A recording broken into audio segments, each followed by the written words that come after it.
Hoje é dia 21, sabadão, e esse é o nosso primeiro editorial do dia. Você lembra do Aliança pelo Brasil, que era o partido que o Bolsonaro queria fundar? Pois é, tudo mostra e leva a crer que o Bolsonaro já tem um partido, não é o PL. Pois é, estudos de esquerdistas mostram que já existe um partido do Bolsonaro. E adivinhe, um partido digital. O Partido Digital Bolsonarista. O PDB.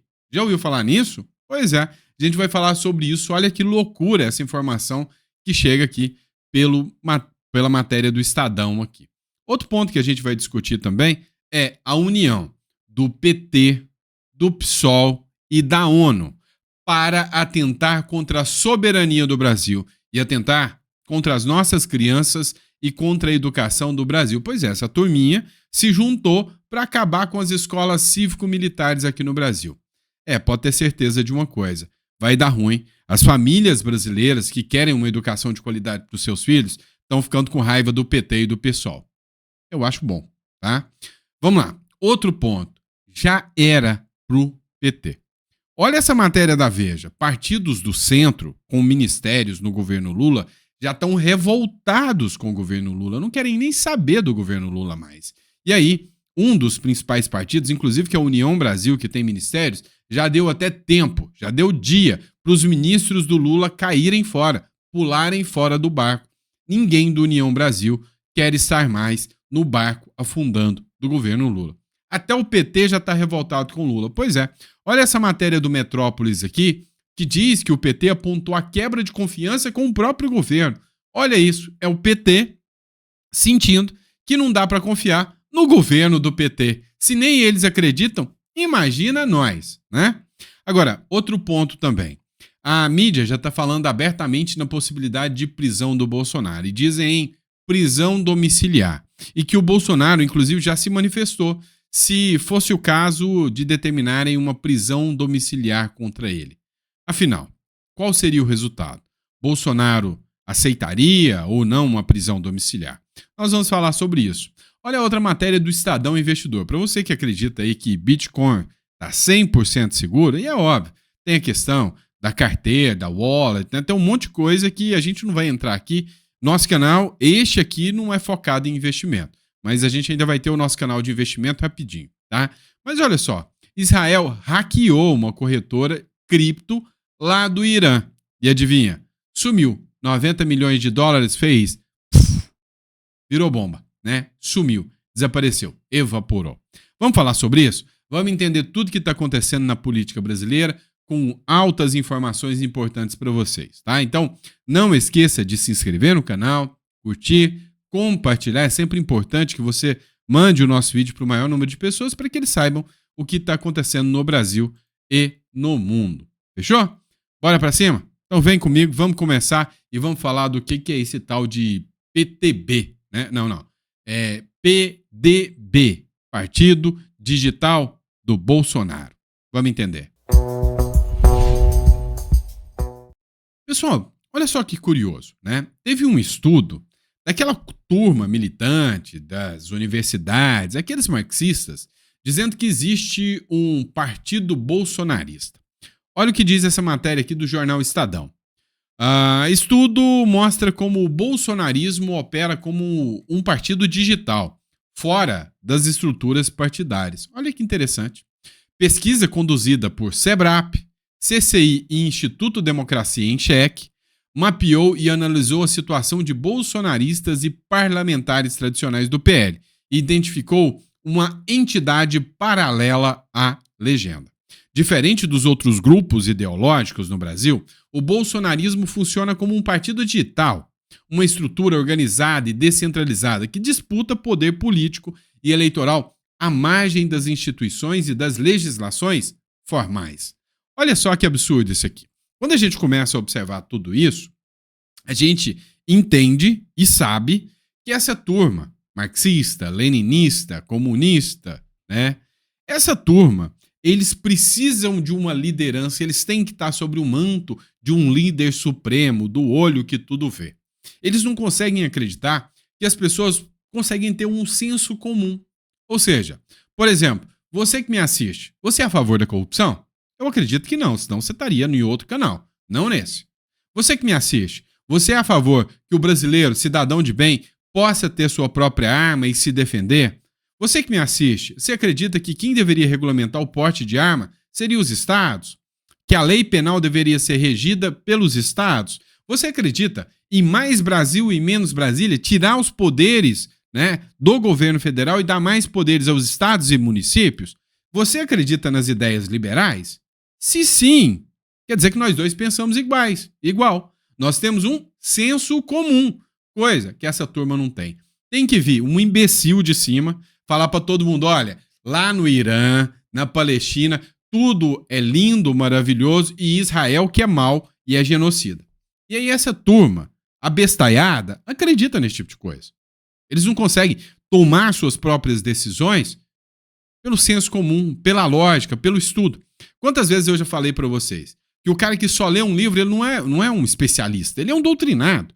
Ele tem que olhar o que a esquerda está falando, o que a direita está falando, observar e concordar com alguns pontos de alguns esquerdistas e discordar de alguns pontos de alguns direitistas. Porque sempre vai ter o lobo vestido de cordeiro que vai chegar aqui e falar, eu sou de direita. Mas vamos fazer o seguinte, vamos aumentar as estatais? Sempre vai ter isso. Mas o cidadão brasileiro, o cara de direita, ele já tem um senso comum. Agora, o principal senso comum que une a maioria de quem é de direita é, cara, nós detestamos o governo do PT porque achamos que ele destrói o Brasil. Isso é fato. A tese constata de uma pesquisa conduzida pelo CEBRAP, Centro Brasileiro de Análise e Planejamento, e pelo CCI, Centro para Imaginação Crítica, e o DXI, Instituto Democracia em Xeque. Olha que bonitinho. Que analisou a atuação do bolsonarismo digital de parlamentares do Partido Liberal. O estudo destaca que, embora utilize a estrutura do Partido Liberal, o Partido Digital Bolsonarista, já tem o PDB, não se confunde com a legenda e opera como uma entidade paralela, com estratégias próprias e até membros que não estão filiados à sigla do presida Valdemar da Costa Neto. Rapaz, essa turma daqui a pouco vão criminalizar, criar vamos dizer assim, um grupo organizado criminoso do Partido Digital Bolsonarista para mandar prender todo mundo. É assim que é o discurso dessa turma. Essa turma devia observar algumas coisas concretas e entender que existem coisas que violam o senso comum e não é à toa que a esquerda está tão mal nas pesquisas, porque eles perderam a noção da realidade. Na próxima, eu vou mostrar para vocês como o PT, o PSOL e a ONU se juntaram para ferrar com o povo brasileiro mais uma vez e atentar contra a soberania brasileira. Dá uma olhada nisso aqui. Você tem orgulho das escolas cívico-militares? Se você tivesse que colocar o seu filho em uma escola, aquelas escolas onde você vê professor ensinando Karl Marx, Paulo Freire, ensinando as meninas a descerem na boquinha da garrafa, ou melhor, os meninos descerem na boquinha da garrafa. Aquela que o aluno dá tapa na cara do professor e o professor fala, não faz isso, Derek. É esse tipo de escola que você quer pro seu filho? Ou aquela escola que o seu filho vai chegar, vai bater continência pro professor, vai estar lá o tempo todo estudando, vai seguir as regras, vai ter respeito às regras e à ordem cívica. Eu tenho certeza que você prefere a escola cívico-militar. Eu estudei numa escola que não era cívico-militar. Eu estudei, eu terminei meu 2º grau numa cidadezinha do interior de Goiás chamada Caldas Novas, bem no interior de Goiás. Lá tinha uma escola chamada Nível das Neves, ainda tem. O nível era tal que quando você saía da escola, tinha traficante na porta da escola. O nível é tão grave que um dia, um professor, um diretor de escola, mandou 2 moleques embora, expulsou os moleques que vendiam droga lá perto da escola, 2 pilantras, expulsou. O professor estava indo embora para casa. Eles juntaram, deram um tiro na cabeça do diretor e mataram o diretor. Hoje, chegou a escola cívico-militar. O bairro mudou. O bairro que antes era perigoso, para quem conhece a região sabe o que é. Um bairro que era extremamente perigoso virou referência. A escola cívico-militar trouxe ordem e progresso para o bairro. Os pais correm, torcem para ter uma vaga, para colocar o filho naquela escola, porque ali ele sabe que sairão cidadãos bem formados, bem estruturados. Aí vem essa nhaca do PT com o PSOL, recorrem à ONU para que as escolas militares não funcionem no Brasil. É um assinte, é uma vergonha o que fazem com o povo. A vontade do povo hoje já não é mais obedecida. O Brasil está virando um pardieiro. Escolas cívico-militares sob ataque. ONU, PT e PSOL se unem para destruir o que está dando certo. Olha só, os bons resultados das escolas cívico-militares do Brasil se espalham pelo país. Um estudo publicado na revista científica internacional Journal of Education Development mostra que a parceria com militares das escolas estaduais de Goiás trouxe o melhor desempenho acadêmico e redução da violência do ambiente escolar.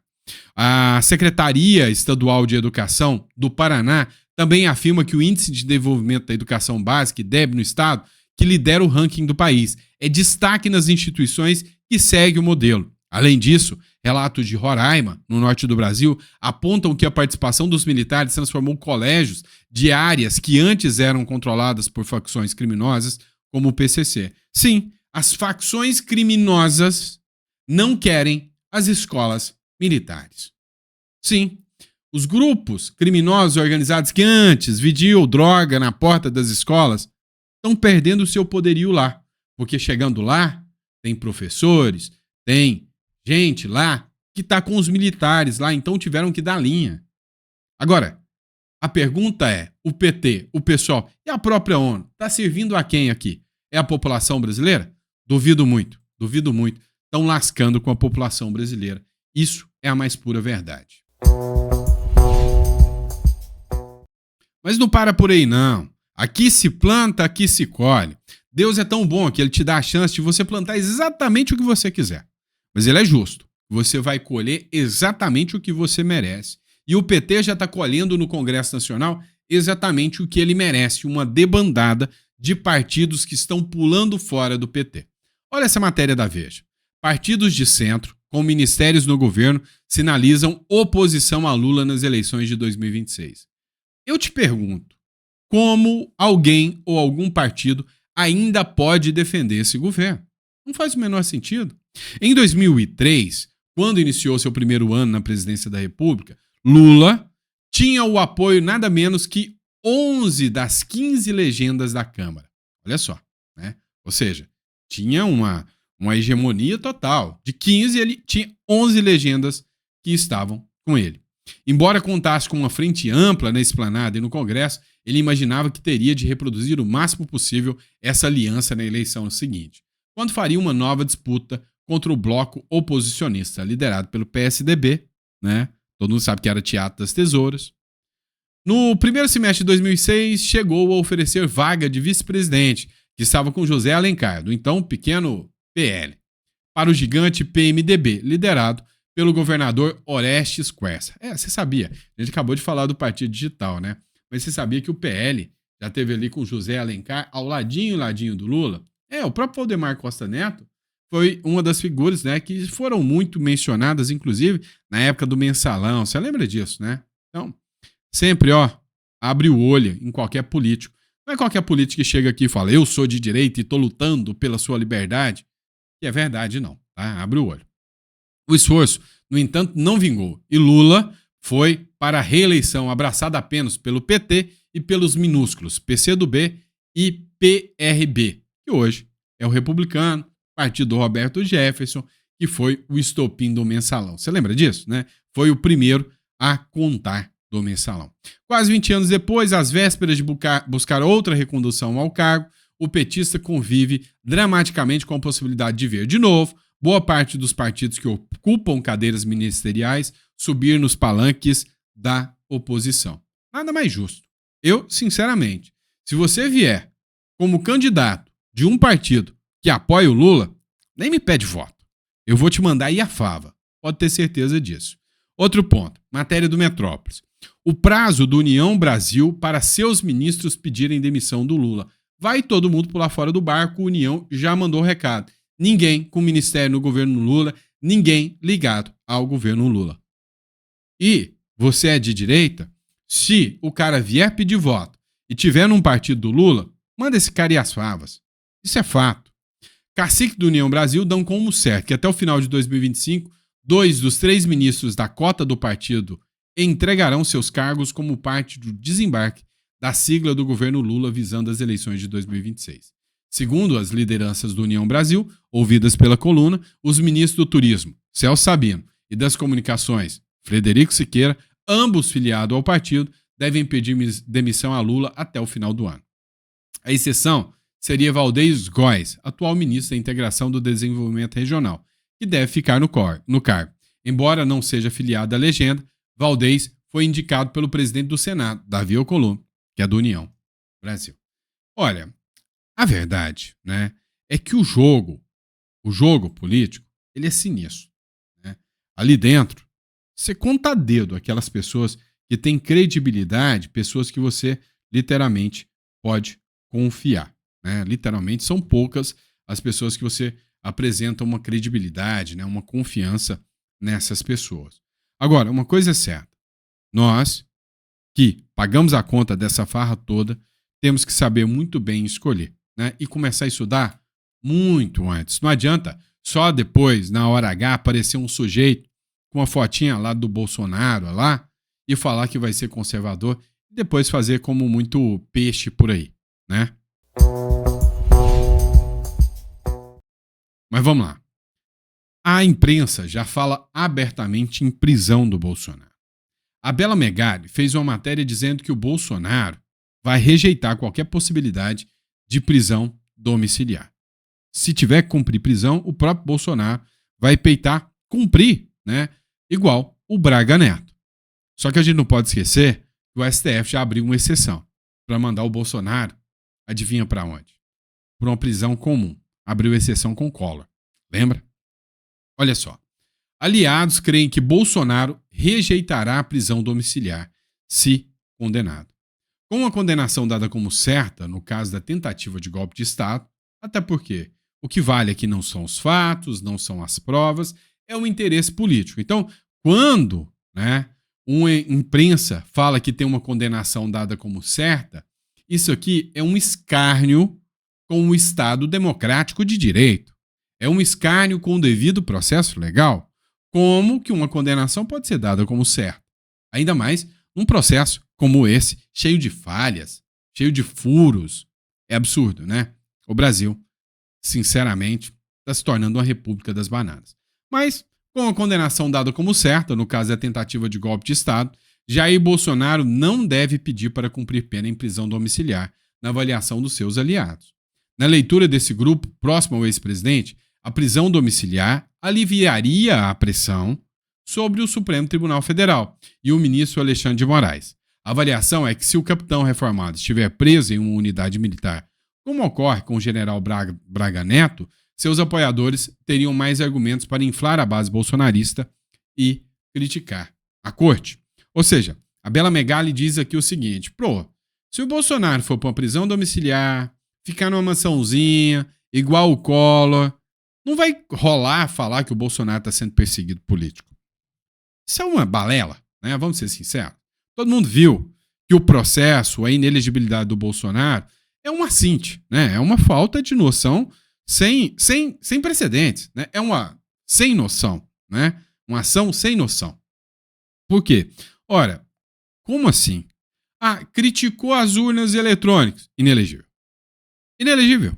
Certo. Ok. Vamos lá. Também. Vamos dizer que o Bolsonaro participou de um comício depois do 7 de setembro. Inelegível. Sob qual crime? Porque é o seguinte, o Brasil é signatário do Pacto de San José da Costa Rica. O Brasil é signatário de tratados, acordos e convenções internacionais. Lá, ele é bem claro. Ao tratar de direitos e garantias fundamentais, dignidade da pessoa humana, eles falam que ninguém pode perder o seu direito de votar e ser votado, salvo em sentença penal condenatória. Coisa que o Bolsonaro não tem. Bolsonaro não foi condenado por crime nenhum. Teve mensalão do Bolsonaro? Não. Petrolão do Bolsonaro? Também não. Teve o quê? Um golpe tabajara, cujo um delator foi pressionado para falar aquilo. Tem uma minuta de golpe que circula no Google também, né? Não, mas teve o 8 de janeiro, quebradeira.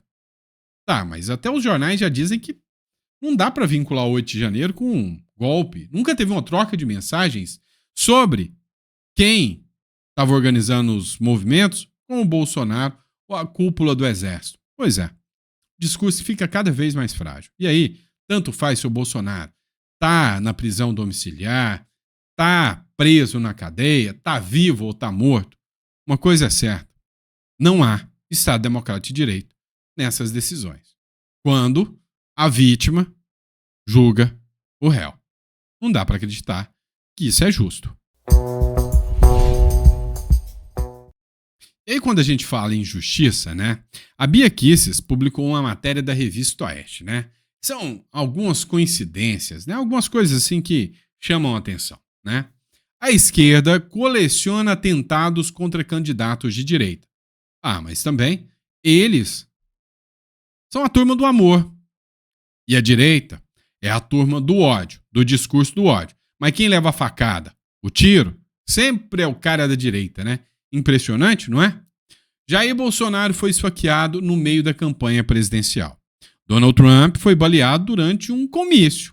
O jornalista equatoriano Fernando Villavicencio, assassinado com tiros na cabeça.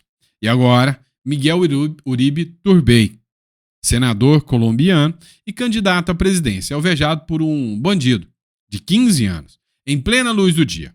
O que todos esses episódios têm em comum? As vítimas representavam correntes democráticas de direita em seus países e enfrentavam adversários alinhados à esquerda radical. Tem método, tem forma de agir, é simples. O modo operandi comunista é sempre o mesmo das esquerdas, né? Das extrema esquerda que existem no Brasil e no mundo, né? Isso é fácil. E uma coisa a gente tem que admitir. Eles são bons em articular, mas são ruins em efetivar, né, o plano deles. O Bolsonaro sobreviveu. O Trump sobreviveu. O Villavicencio, esse infelizmente não sobreviveu. Mas o Uribe ainda tem chance de sobreviver. Afinal, das duas, uma. Ou eles são muito incompetentes, ou Deus está do lado, sempre, da vítima. Não é? A gente está entendendo uma coisa. A turma da canhota detesta, odeia democracia. E aí, pessoal? Vamos dar uma olhada nessa matéria aqui que vale a pena. Matéria do E-Investidor. Israel hackeia corretora cripto do Irã por 90 milhões e joga o dinheiro fora. Olha isso aqui, né?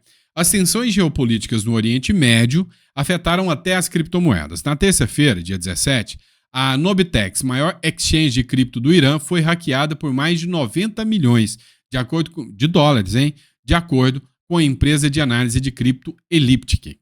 Um grupo que se autodetermina, né, Gonjekshi Darandi, ou Pardal Predatório, reivindicou a responsabilidade pelo hack. Esses ataques cibernéticos são resultado da Nobitex ser uma ferramenta chave do regime para financiar o terrorismo e violar sanções, escreveu o Pardal Predatório no X. Pois é, né? Ou seja, enquanto o Irã vem com um discurso pela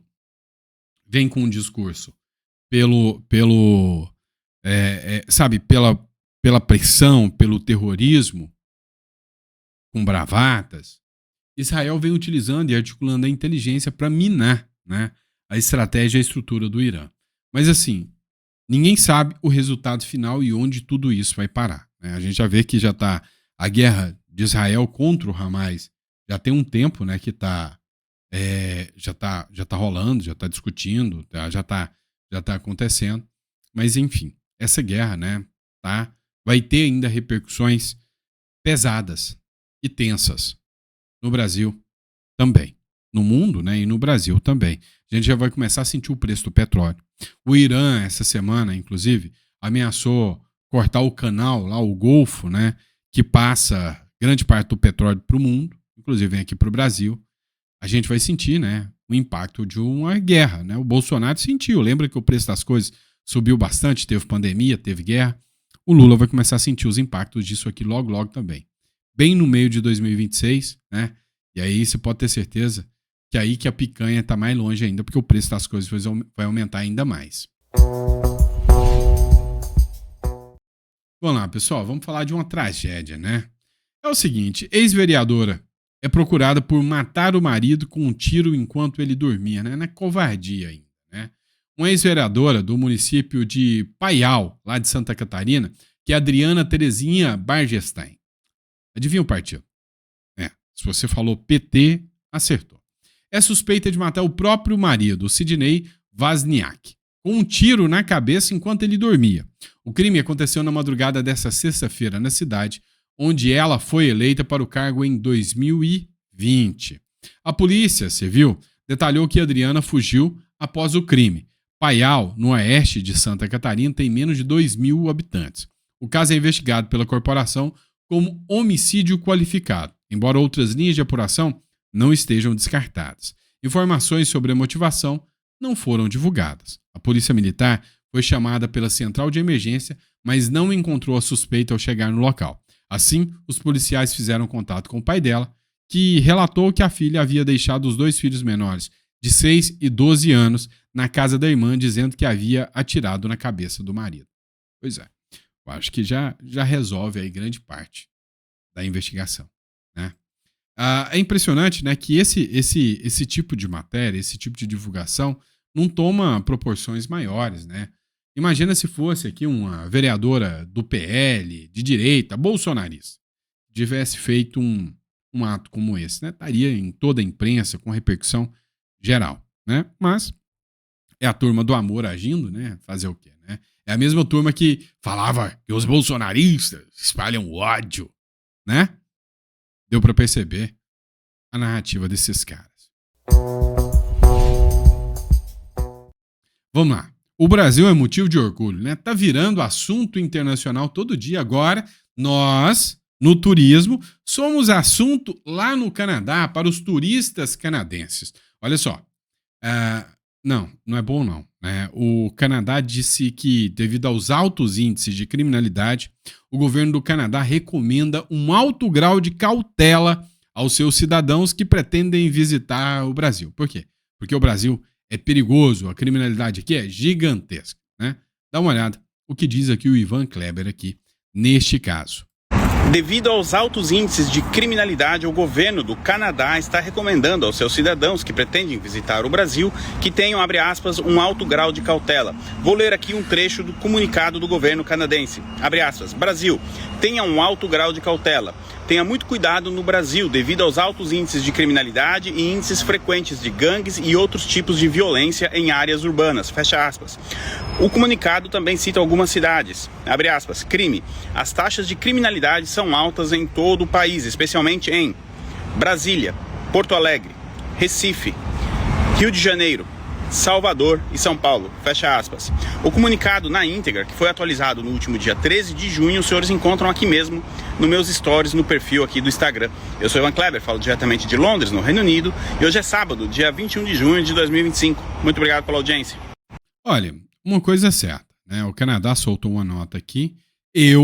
Se eu puder opinar, eu digo que o maior índice de criminalidade do Brasil, e eu não estou falando de violência, eu estou falando de criminalidade, está em Brasília. Literalmente, Brasília é o centro de toda a criminalidade do Brasil. Parte de lá. Lá é onde arraiga e onde as leis frouxas, as leis fracas, fazem com que todo o resto do Brasil seja alvo de notas, de matérias como essa aqui. Ou seja, ali é que estão os verdadeiros professores da criminalidade. Essa é a grande realidade. O Brasil precisa tomar vergonha na cara. O Brasil precisa aprender a votar. Porque lá em Brasília, e o pior de tudo, que a gente precisa entender, uma vez eu ouvi uma coisa, para mim, de um cara assim muito inteligente, Ele disse o seguinte, olha, preste atenção, o Brasil, ele coloca o reflexo do povo lá dentro de Brasília. Se você acha que quando o cara é eleito, ele é abduzido e se transforma num corrupto ladrão, é mentira. O brasileiro já vota no ladrão. Por quê? Porque ele sente identidade com aquele cara que ele vota.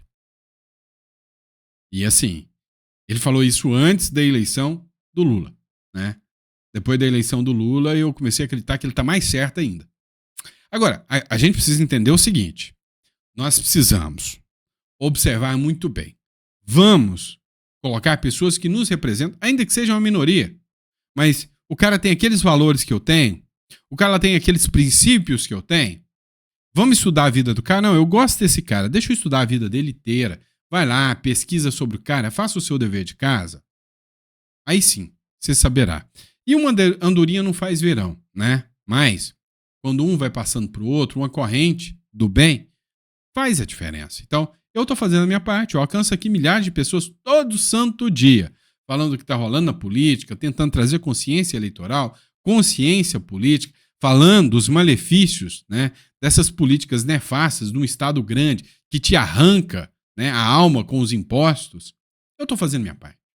É seu papel também fazer sua parte, compartilhar esse vídeo para as pessoas, gravar seu conteúdo também, postar nas redes sociais. Esse é o principal.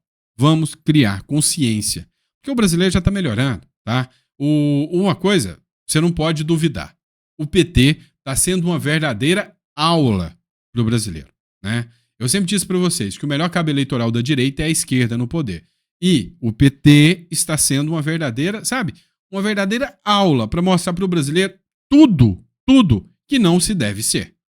Tudo da forma contrária. Então, quem sabe alguns brasileiros que fizeram L, acordem um pouquinho e comecem a ter mais consciência um pouco na hora de escolher os seus representantes. Fechado? E é isso. Um grande abraço, fiquem com Deus, eu vejo vocês no próximo editorial. É sempre um prazer e uma honra enorme estar aqui com vocês, discutindo, debatendo política, e amanhã de manhã a gente está de volta com mais conteúdo. Um grande abraço e até a próxima.